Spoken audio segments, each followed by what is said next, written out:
Dear English learners, advance बनना भी चाहते हैं लेकिन आपके पास एडवांस वर्ड्स नहीं है तो कैसे बन पाएंगे? So worry not, I am here. मैं आपको रेगुलर बेसिस पे ऐसे वर्ड्स एंड सेंटेंस दूंगा जो आपकी स्पीकिंग को बहुत ही एडवांस बना सकता है। सो चले आज हम शुरू करते हैं the words that I have for you. So the first one, पहला क्या है?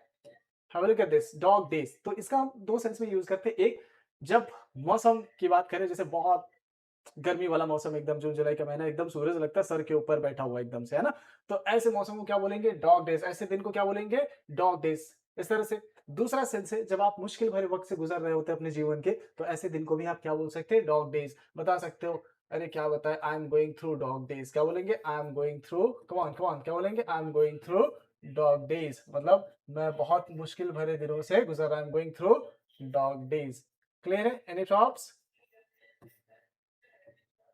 Now next, dog eat dog, मतलब कड़ी प्रतिस्पर्धा, यानी बहुत कड़ी टक्कर की बात करें तो नेल बाइटिंग कंपटीशन को हम क्या बोलेंगे? Dog eat dog.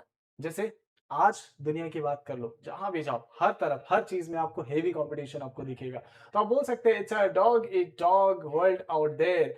घर से बाहर निकल करके देखो, हर जगह आपको कड़ी प्रतिस्पर्धा दिखेगी। ठीक है? इस तरह से डंकीज एयर, डंकीज एयर मतलब बहुत लंबा समय, मतलब एक ऐसा समय जो कि गुजर ही नहीं, एकदम जैसे लगता है ठहर गया हो आपके लिए। और खास करके ये तब होता है जब आप दुखी और परेशान होते हो और जीवन में मुश्किल हालात में फंसे हुए होते हैं, तो लगता है कि वो समय ठहर गया। और खास करके जब आप डिप्रेशन में होते हैं तब तो और ज्यादा। तो ऐसे समय को हम क्या बोलते हैं? Donkeys year. क्या बोलेंगे? ऐसे साल को हम क्या बोलेंगे? Donkeys year. अब डंकी क्यों? गधे की चाल की बात कर रहे हैं, यानी कितना धीरे धीरे चलता है, उस सेंस में है। ठीक है? तो it feels like a donkeys year since I saw him, मतलब जब से मैंने उसको देखा तब से तो लगता है कि समय एकदम ठहर सा गया है एकदम, है ना? Have you got it? और जब से मैं मिलना उसे चाहा तब से तो एकदम समय और ठहर गया। समझ ही नहीं आ रहा है कि कब ये समय गुजरेगा, क्यों? क्योंकि बात हुई थी कि अगले महीने मिलेंगे, और देखो ये तो एकदम बीच में रोड़ा बन के खड़ा हो गया ये समय। Have you got it? तो डंकीज ईयर यानी स्लो ईयर, एकदम जब समय बहुत ठहर जाए। Now next, a cold fish. Cold fish मतलब ऐसा व्यक्ति, भावनाओं को साझा नहीं करने वाला आदमी, जो स्वभाव से दोस्ताना ना हो, यानी मतलब अपने आप में एकदम, उसे लगता है कि भाई मुझे किसी की जरूरत ही नहीं है, अपने आप में खोया रहने वाला। ठीक है? तो आप ऐसे व्यक्ति को क्या बोलेंगे? A cold fish. He seems like a cold fish and rarely shows his feelings. और खुद को इस तरीके से रिजर्व रखता है कि मतलब किसी के सामने ना कुछ बोलता है, ना खुद को एक्सप्रेस करता है कभी, अपने अंदर ही वो खुद को समेट के रखता है। तो ऐसे व्यक्ति को क्या बोलेंगे? Cold fish. तो ऐसा लगता है कि जैसे वो एकदम बिल्कुल कोल्ड फिश है।